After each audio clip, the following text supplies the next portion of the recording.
Mais uma vez, bom dia a todos. Bom dia. Que a gente possa ter uma manhã de domingo gostosa, alegre, em profundo agradecimento à semana que a gente está adentrando. Agradecimento a Deus, nosso Pai, nosso Criador.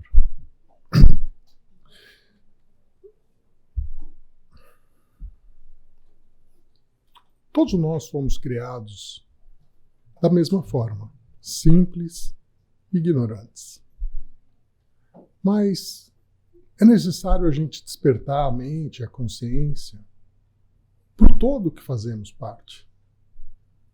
A gente faz parte desse universo maravilhoso e divino de Deus.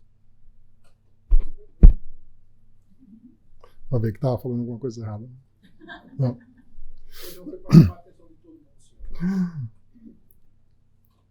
Fazendo parte desse universo, o que mais me agrada, me traz felicidade, para mim é o sentido da vida, é que a gente contribui para ele.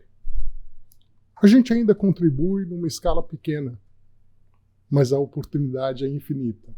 E eu tenho certeza que todos nós, criados simples e ignorantes, vamos um dia contribuir numa escala muito maior. E é essa a felicidade da vida.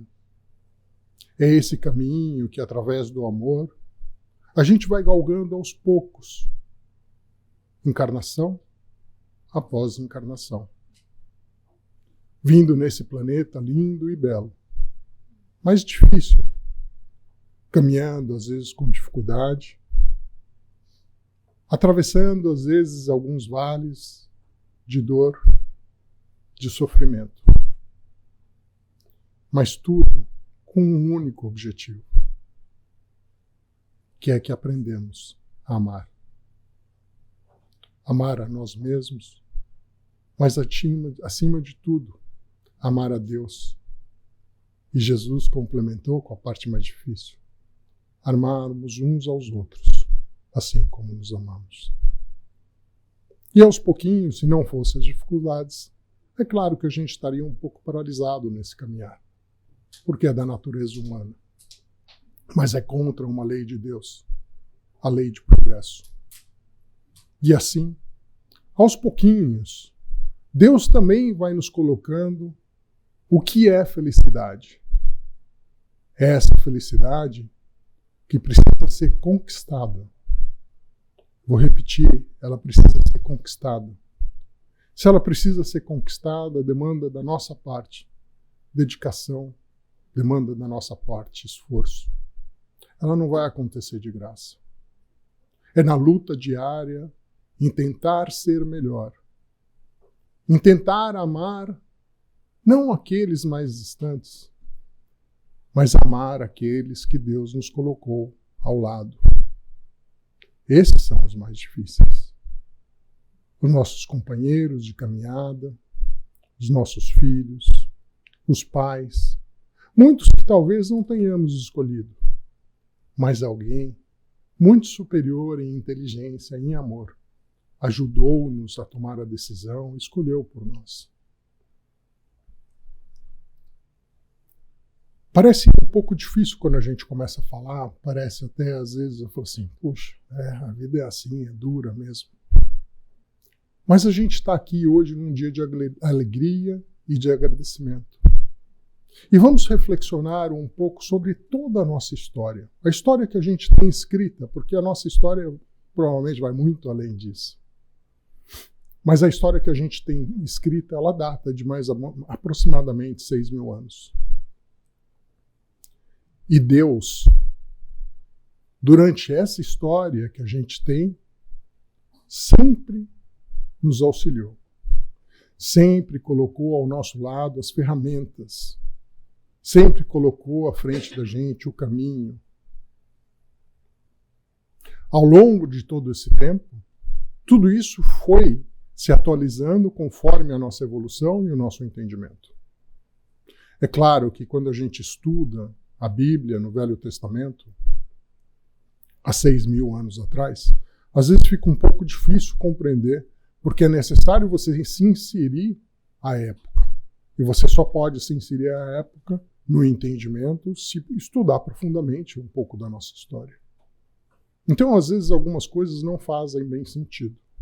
Mas a gente vai ver hoje, ao longo dessa manhã aqui, que conforme nós vamos evoluindo, as mensagens vão sendo mais claras, mais objetivas. Elas vêm encontrando com a nossa razão.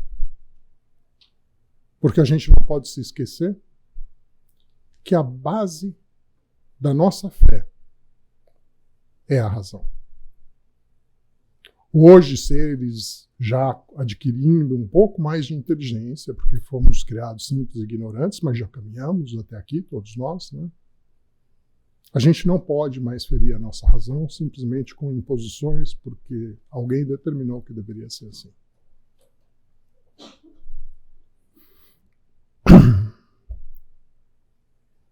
Então está lá no livro de Maria de Nazaré. Deus fez tudo com harmonia, deixando uma pequena parte para nós. E mesmo essa parte, é preciso que Ele nos ajude a fazer, sendo poucos os que entendem esse dever de filho de Deus. E voltando lá atrás, nas primeiras histórias da Bíblia, no livro da Gênesis, Gênesis não, Gênesis de Kardec, no livro Gênesis da Bíblia mesmo, né? O tempo aqui ele fica um pouco estranho, como eu disse, porque a gente tem a parte escrita, né? Aproximadamente escrita 6.000 anos atrás, mas como eu disse, é muito mais. Então a gente tem algumas histórias, né? Adão e Eva, parece que o Adão viveu coisa de 1000 anos, é fantástico, né? Provavelmente é alguma coisa que a gente ainda não entende disso, né? E a história de Abrão, então, Abrão conversava muito com Deus, e um dia Deus falou para ele: Abrão, você saia da tua casa, junto da tua esposa, e junto de uma serva que se chamava Agar, e vá à terra de Canaã. E assim Abrão fez, saiu de casa, deixou a família, e foi à terra de Canaã. Depois de algum tempo, já lá estabelecido, Deus mais uma vez se apresentou para ele e disse: Abrão, olha para os céus. Veja quantas estrelas iluminam esta noite. Você pode contá-las? Não. E o pai então disse: Abrão, essas estrelas do céu serão seus filhos aqui na terra. Essas são as sementes. E Abrão ficou com aquilo na cabeça. Não parava de pensar naquilo. Ele já tinha 86 anos naquela época. A sua esposa também, Sara, já com bastante idade, ainda era estéril. Mas era Deus falando com Abrão. Abrão, durante um período, como todos nós, tomou as suas decisões, usou do seu livre-arbítrio, e não aguentando mais esperar, dormiu com a serva para ter um primeiro filho. Passado um tempo, seguindo adiante, finalmente, Sara, sua esposa, ficou grávida. Ficou grávida de Isaac. E vocês todos imaginam a alegria de Abrão? Finalmente, aquilo que Deus havia dito aconteceu.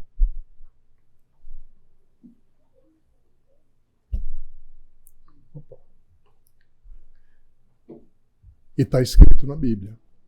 E aconteceu depois dessas coisas que tentou Deus a Abrão e disse-lhe: Abrão, e ele disse: eis-me aqui.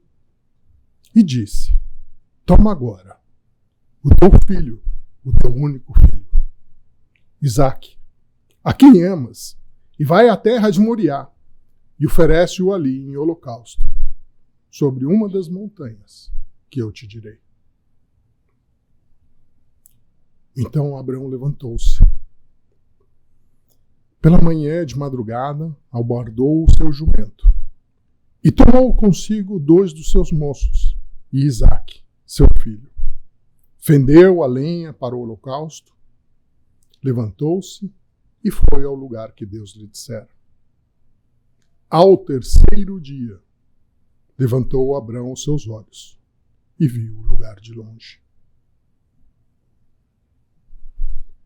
Quando eu li essa parte, eu fiquei imaginando, você imagina 3 dias caminhando, pensando que Deus lhe pediu o sacrifício do próprio filho. Assim até parece que as nossas dores do dia a dia ficam suaves, né? Mas quantas vezes a vida nos leva a caminhos onde a solução ela não é imediata?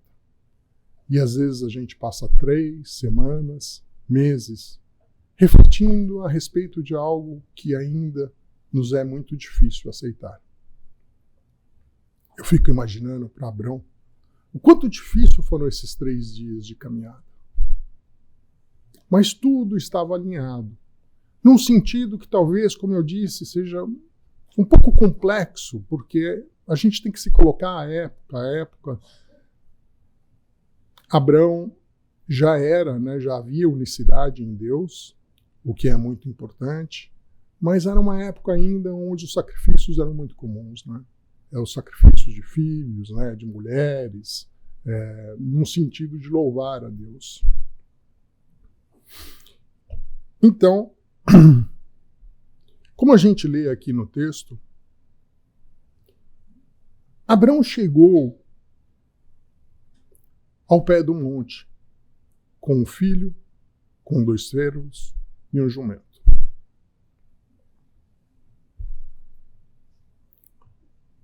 E na Bíblia a história segue da seguinte forma. E vieram ao lugar que Deus lhe dissera. Edificou Abrão ali um altar e pôs em ordem a lenha. Amarrou Isaque, seu filho, deitou-o sobre o altar, em cima da lenha. Estendeu Abrão a sua mão, tomou o cutelo para imolar o seu filho. Mas o anjo do Senhor lhe brandou desde os céus e disse: Abrão, Abrão! E ele disse: Eis-me aqui. Então disse: Não estendas a tua mão sobre o moço, não lhe faças nada, porquanto agora sei que temes a Deus, e não me negastes o teu filho, o teu único. Abrão então levantou os olhos, olhou para trás e viu um cordeiro. Viu um cordeiro todo embranhado num monte de espinhos. E então Abrão compreendeu que aquele cordeiro era para ser sacrificado. E a partir daquele dia, então, o Monte de Moriá, nesse exato local, foi nominado e Deus proverá. E assim Deus o fez. Não na figura de Isaque, do filho de Abrão, mas no filho dele. No filho daquele homem, criado como todos nós, simples e ignorante, que veio à terra para tantas coisas, dentre delas nos mostrar o caminho, servir de guia e de modelo. E a passagem de Abrão, na contínua expressão de Deus em nossas vidas, a nos mostrar que nada é por acaso. Tem várias figuras proféticas. Veja que Abrão, quando deixou os 2 servos, estava com o jumento. Mas ninguém mexeu no jumento. O jumento ficou ali embaixo do monte. Abrão colocou a lenha para o holocausto. O holocausto é porque você punha fogo e aí você tinha que cortar aquilo que você estava sacrificando em nome de Deus. Pôs a lenha onde? Nas costas de Isaque, do seu filho. Subiu ao monte, Quando ia acontecer o sacrifício, apareceu quem? O Cordeiro de Deus. Aonde? Numa coroa de espinhos. Esse cordeiro, o Isaac, não foi sacrificado.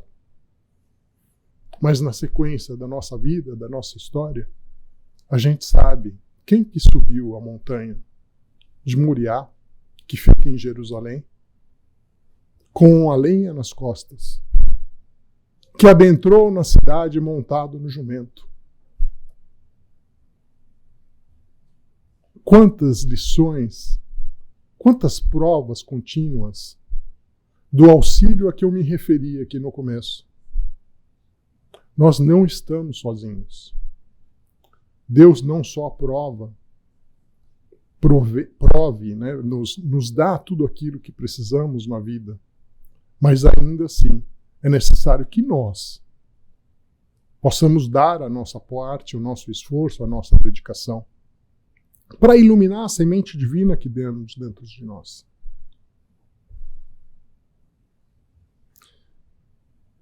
Existem diversos ensinamentos a respeito dessa passagem de Abrão. Existe o fato de Deus prover, eu concordo plenamente com isso. Existe a condição de Abrão temente a Deus, cumprindo tudo que ele ouviu, que era necessário. Mas para mim, particularmente, ficou um ensinamento da fé.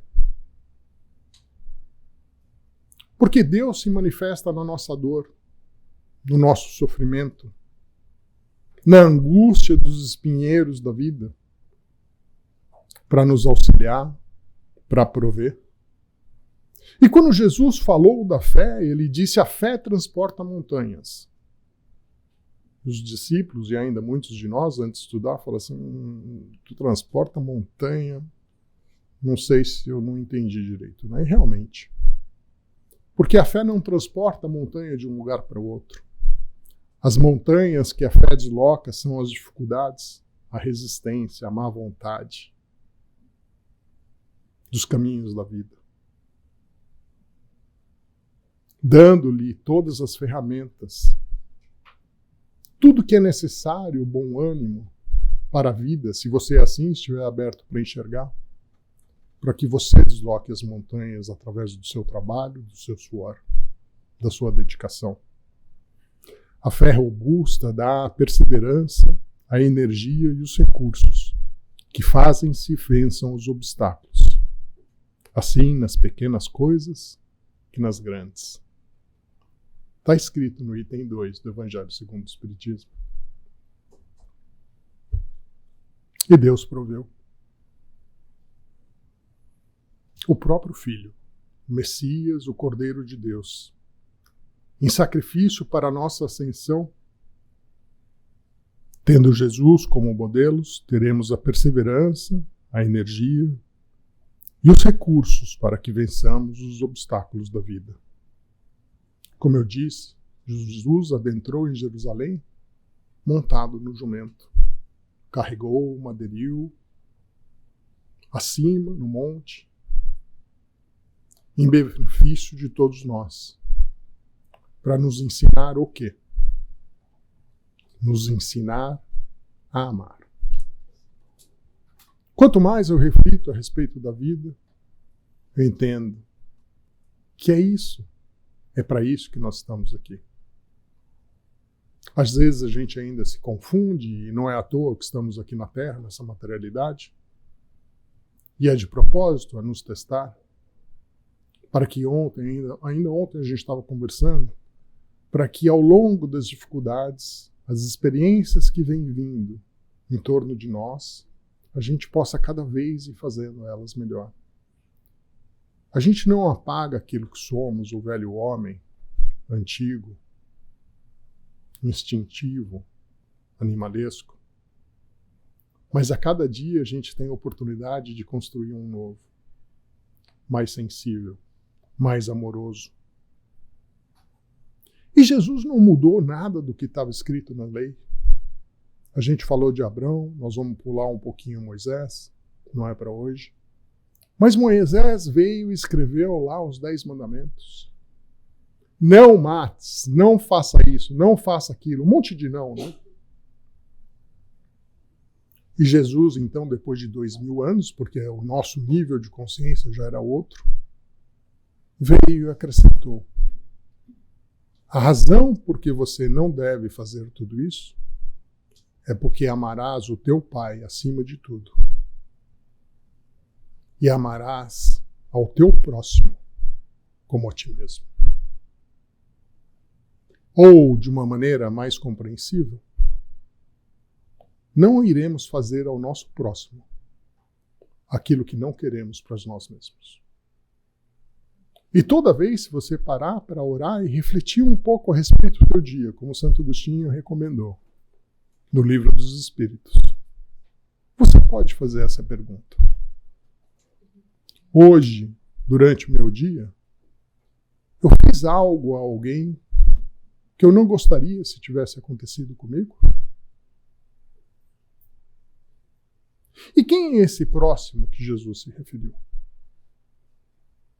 Somos todos. Todos nós, sem exceção. Hoje de manhã eu me lembrei da parábola, do ensinamento de Jesus a respeito do próximo. Eu achei importante colocar aqui só para a gente lembrar. Então um senhor estava caído à beira da estrada, havia sido roubado, ferido, machucado. Passou um sacerdote em direção a Jerusalém, provavelmente, e nada o fez. Porque aquilo, tocar naquela pessoa, naquele filho de Deus, o nosso irmão, iria torná-lo impuro.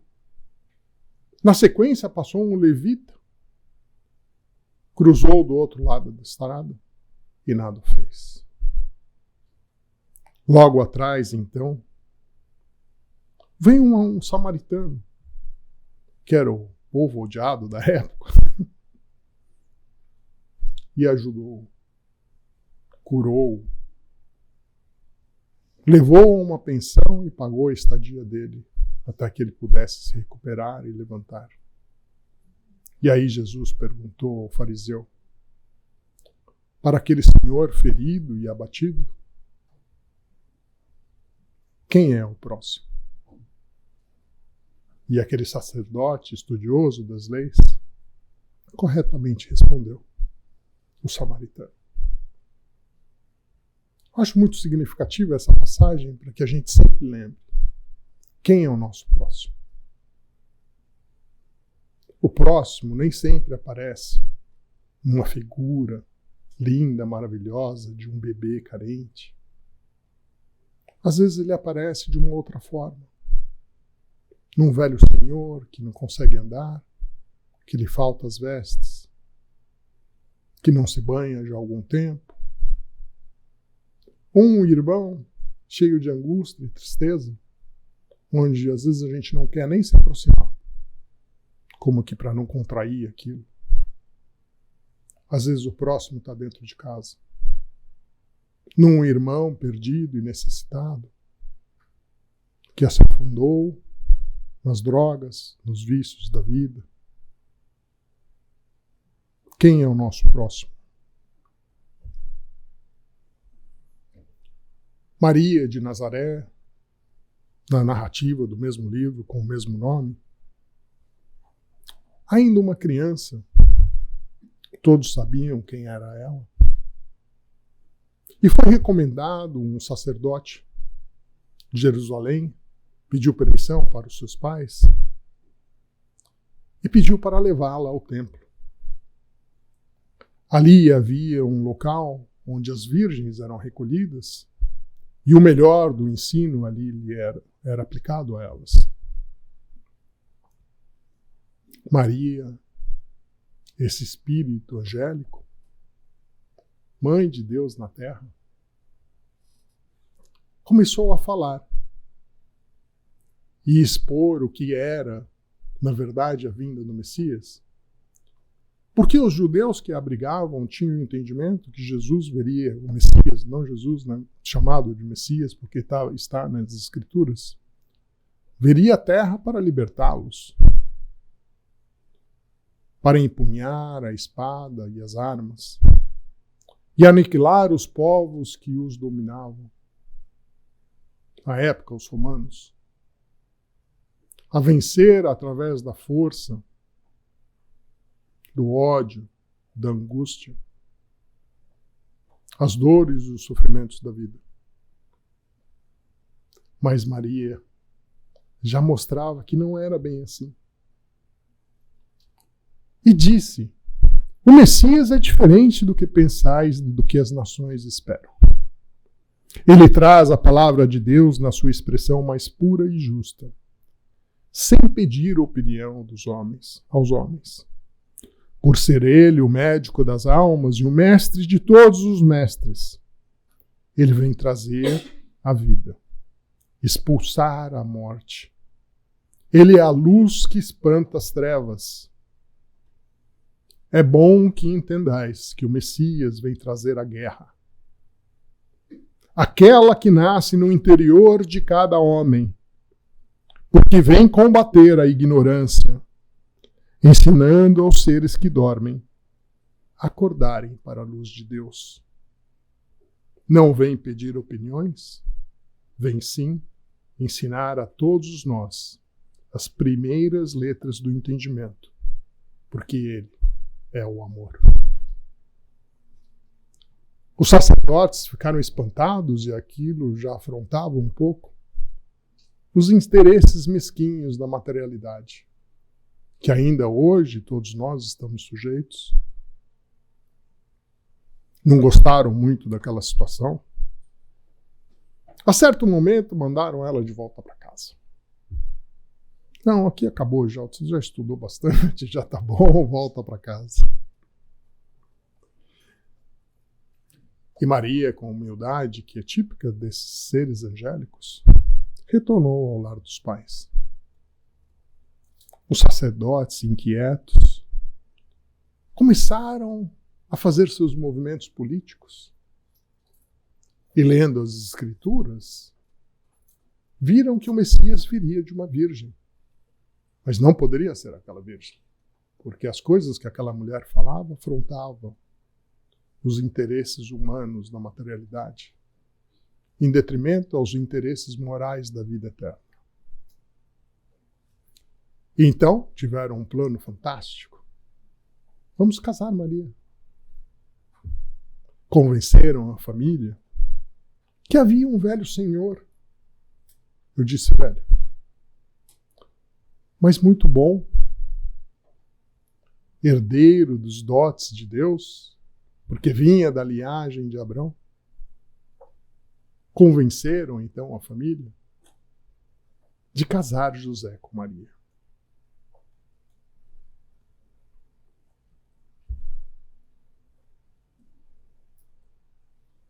Depois de algum tempo, nasce o Messias. E como que uma obrigação comum, Maria e José então foram ao templo apresentá-lo aos sacerdotes. Logo adentrar, encontraram com um velho senhor.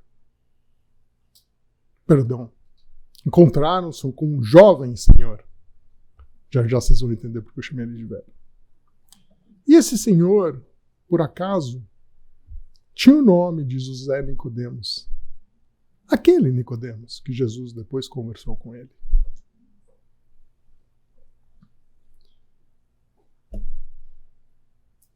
Eu sou Nicodemos, estudante do templo de Jerusalém. Nicodemos tinha uma ulceração no tórax que muito o incomodava. Os curandeiros da época já haviam dito para ele, olha, isso não tem jeito, não tem como curar.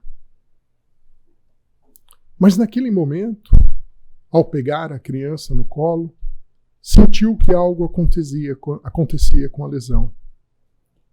E logo em seguida constatou que ela havia cicatrizado. A emoção o fez chorar e não suportou segurar a criança por mais tempo. Devolveu a Maria, ajoelhou-se no degrau da escadaria e orou, agradecendo a Deus, sorrindo e ainda chorando, beijou os pés do menino, molhando-os com as lágrimas que nasciam de sentimentos da mais pura sinceridade. Deus não faz nada por acaso. Era dito nas Escrituras que o Messias deveria vir de uma virgem. Está escrito nas Escrituras que o Messias, ainda bebê, teria um primeiro ato de curar. Imediatamente ao seu nascimento. Então, todos os sacerdotes reunidos chamaram José e o questionaram. E José, o grande José, iluminou a sua humildade e disse a verdade, que nunca havia tocado Maria.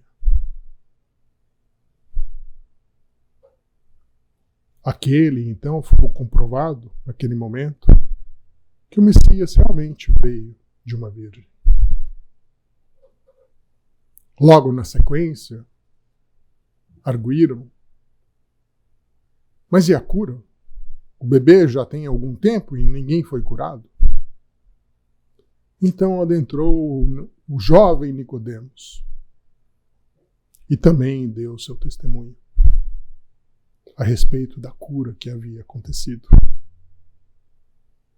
Esse era o Messias. Esse é Jesus, que veio logo dizendo: não penseis que eu tenha vindo destruir a lei ou os profetas. Não os vim destruir, mas eu vim cumpri-los. A respeito das leis de Moisés, Jesus então acrescentou o que eu já disse hoje: o amor. A necessidade de nos amarmos, de nos respeitarmos, de ouvirmos o outro com as diferentes verdades da nossa, a aceitarmos, a perdoar,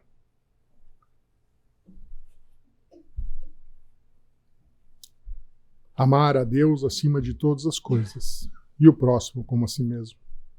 Aí estão a lei toda e os profetas.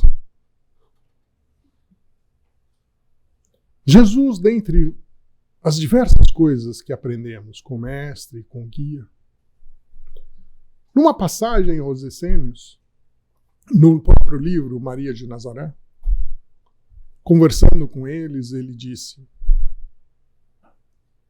amar a Deus acima de todas as coisas. E como vocês todos ainda não têm condição de compreendê-lo, e depois de 2000 anos a gente continua ainda sem condição, porque Kardec, ao questionar, acabou concluindo que não tinha condição de compreender Deus na sua totalidade. Jesus então disse uma coisa: para não diminuir Deus do que Ele é, deveis considerá-lo amor. Amor é a palavra do dia. É a palavra que deve ficar nas nossas consciências. Porque esse amor infinito de Deus foi plantado dentro de cada um de nós e se apagou. Na perfeição do universo em que vivemos, se apagou para que a gente faça a nossa parte, para que cada um de nós possamos dar a nossa contribuição, para que a gente possa sair de pequenos colaboradores a grandes colaboradores, no desenvolvimento, no entendimento, no servir.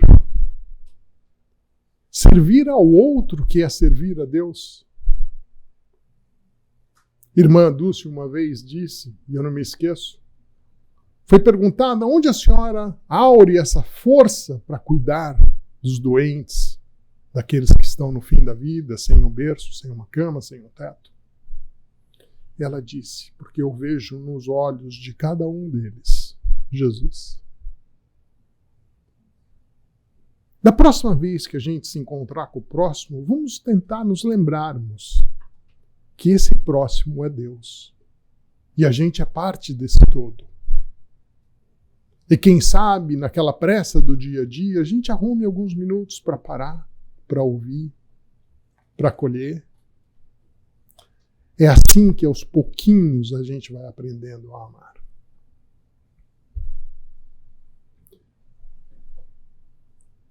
Kardec escreveu no Evangelho segundo o Espiritismo, só confirmando o que eu estou dizendo aqui para vocês, o papel de Jesus não foi o de um simples legislador moralista. Tendo por exclusiva autoridade a sua palavra, cabia-lhe dar cumprimento às profecias que lhe anunciaram o advento. A autoridade lhe vinha de natureza excepcional do seu espírito e da sua missão divina. Ele viera ensinar aos homens que a verdadeira vida não é a que transcorre na terra, e sim a que é vivida no reino dos céus. Viera ensinar-lhes o caminho que a esse reino conduz, os meios de eles se reconciliarem com Deus e de pressentirem esses meios nas marchas das coisas por vir, para a realização dos destinos humanos. Entretanto, não disse tudo, limitando-se a respeito de muitos pontos a lançar o germe de verdades que, segundo ele próprio declarou, ainda não poderiam ser compreendidas. Ideias que, porém, não podiam surgir antes que o espírito humano houvesse alcançado um certo grau de natureza. O conhecimento, ele tem que ser liberado conforme a nossa evolução moral e intelectual. Tanto fica difícil sem estudar a história e entender o que se passava com Abrão, como ainda hoje, se não fosse a beleza do universo que vivemos, seria difícil compreender algumas passagens de Jesus. Mas Jesus, já naquele tempo, de maneira vaga, nos trouxe um ensinamento que a vida é eterna, que a morte não existe. Veio nos ensinar todos os caminhos que nos levam a Deus.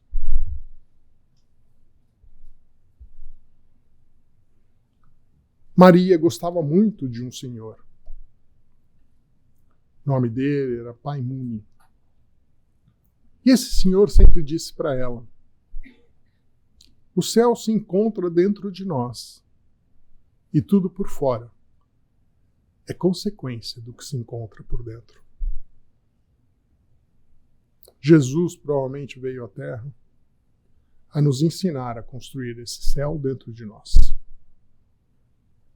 Pisando aqui no chão da Terra, com todos os nossos erros, sofrimentos e dores.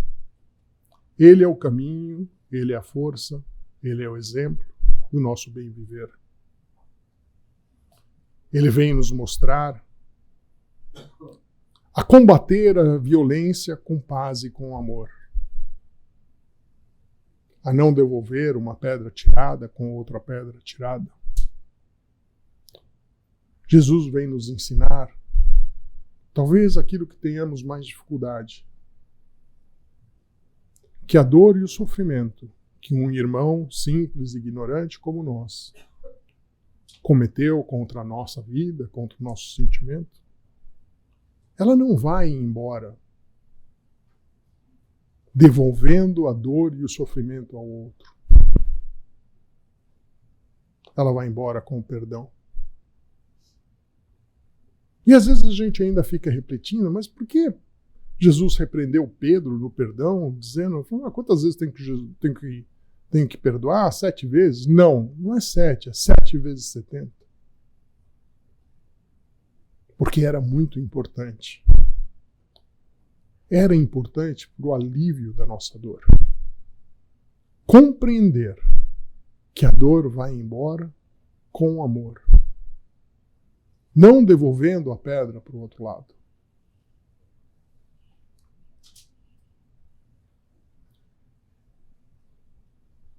Jesus nasceu nos ensinando a humildade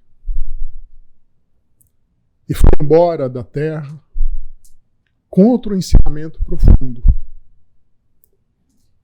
Junto da sua cruz estavam a mãe, a irmã dela, Maria, mulher de Clopas, e Maria Madalena. Vendo Jesus, a sua mãe, e junto a ela o discípulo amado, João Evangelista, disse: mulher, eis aí teu filho. E aí disse ao discípulo: eis aí tua mãe. Desde então, João tomou Maria, cuidou dela, até o fim da vida. E deixou Jesus mais um ensinamento. Aqui na terra, assim como no mundo espiritual, no céu, quem é o filho e quem é a mãe? Os laços que aqui conhecemos, que às vezes nos preocupamos tanto do nosso DNA, de onde viemos, eles na verdade não existem. A perda de um filho para uma mãe, que sem dúvida nenhuma é muito, muito difícil, e eu não tenho nem palavra para dizer porque eu não sou mãe. Ela talvez seja uma oportunidade dessa mãe fazer o bem a outro próximo e abraçar todos os filhos da humanidade. Era nesse sentido que Jesus, então, naquele dia se uniu. Então, o discípulo, João, a sua mãe.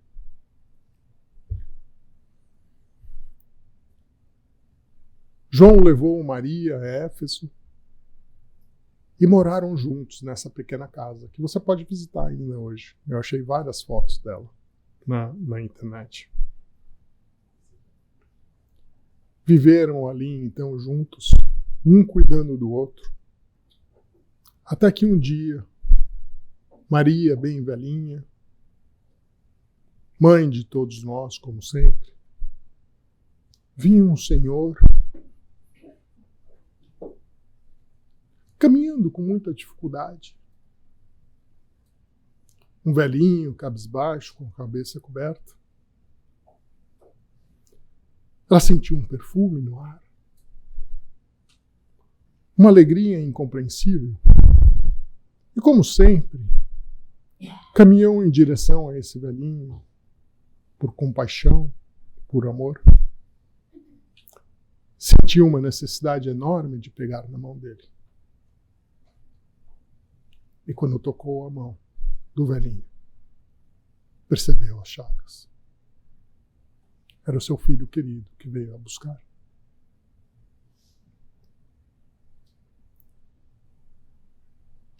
João, então, depois dessa passagem de Maria,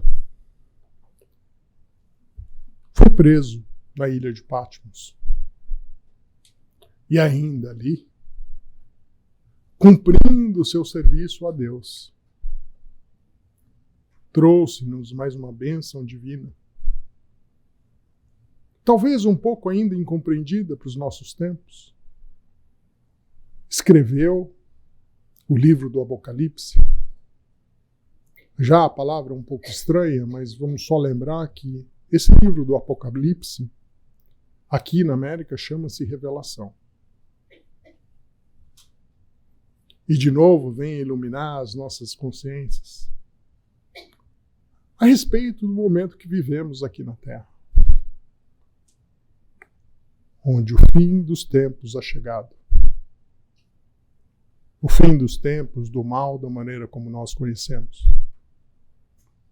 Esse planeta transita para um mundo onde aquelas almas que ali habitarão já não carregam consigo seu ego e a sua vaidade. Compreendem Deus, interagem com os espíritos. Transitamos para esse mundo de regeneração, que está escrito no livro da Revelação, há mais de 2000 anos. onde a gente sabe que teremos o conforto do repouso para a transição aos mundos mais felizes. Viveremos num mundo onde a inveja e o ódio já não existem, aqueles que assim conquistarem o direito de lá viver. Onde aos poucos, através do nosso esforço e da nossa dedicação, vamos transitando para a felicidade eterna, consequência da nossa dedicação com o amor.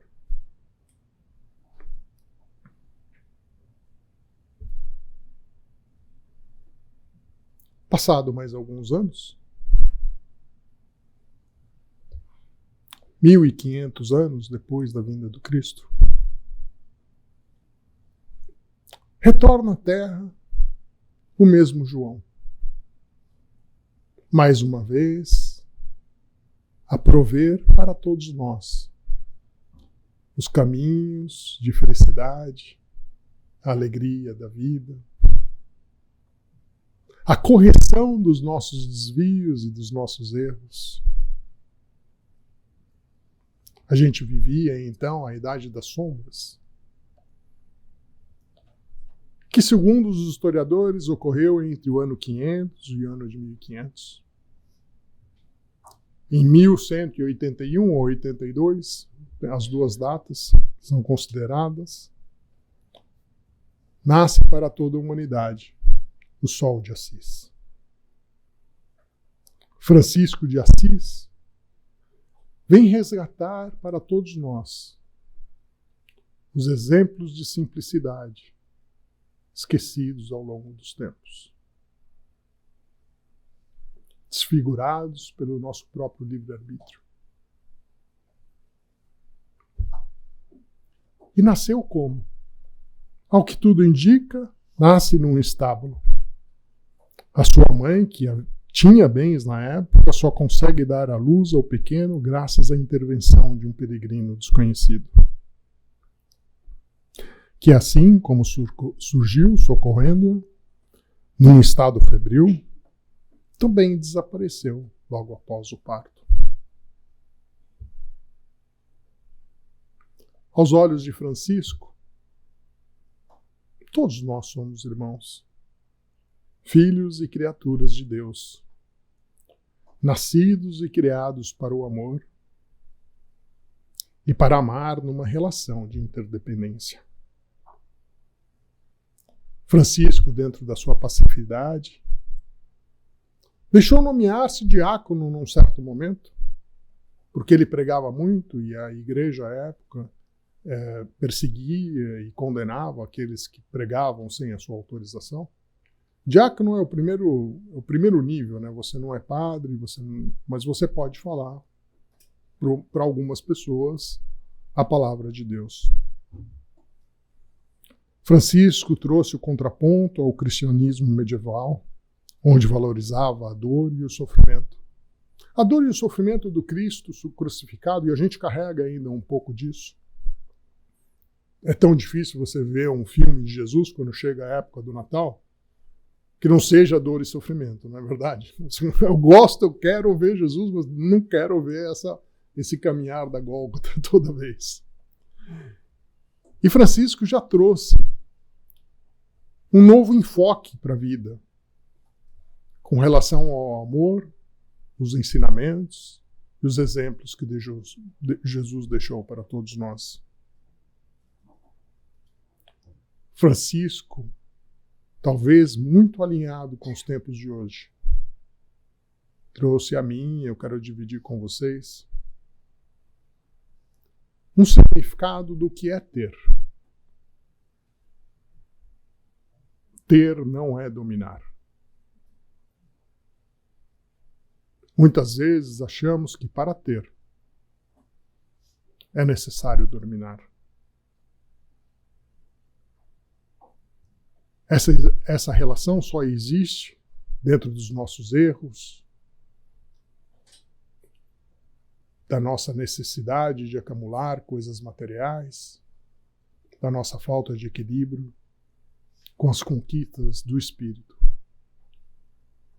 É claro que a gente está na Terra, não é a troco de nada, é porque a gente precisa desse contato com a materialidade. Mas o que é importante todos nós refletirmos a respeito é a respeito do equilíbrio entre a sua vida espiritual, que é eterna, e a sua vida na matéria, que pode terminar a qualquer momento. E se assim o acontece, como é que você chega do outro lado? Na sua vida eterna. Levando o que consigo? É esse equilíbrio que nos leva à reflexão, em conformidade com a razão, a necessidade que sim, está ok acumularmos alguns bens materiais, mas que não sejamos escravos. Porque não é esse o objetivo.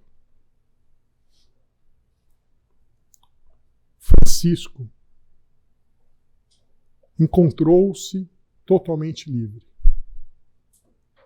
E liberdade é felicidade. Livre de si mesmo, das coisas que o cercavam. Mas ele aprendeu e nos ensinou que o desapego não é você deixar de almejar as coisas materiais, mas é você valorizar e amar a sua própria existência eterna e encontrar o equilíbrio entre esse ter e a verdadeira felicidade que está nas coisas do espírito, na cultura, no aprendizado, na sua conexão com Deus e com o verdadeiro sentido da vida, que a gente está tanto falando aqui a respeito do amor. Que a verdadeira alegria, e a gente vê isso nos espíritos angélicos que nos cercam, o quanto felizes eles são em nos auxiliar. Essa talvez a compreensão que nos tira da mesquinhez das coisas materiais, que vão e se vão em segundos, para as conquistas eternas, que nos direcionam à alegria e à felicidade que Jesus nos prometeu.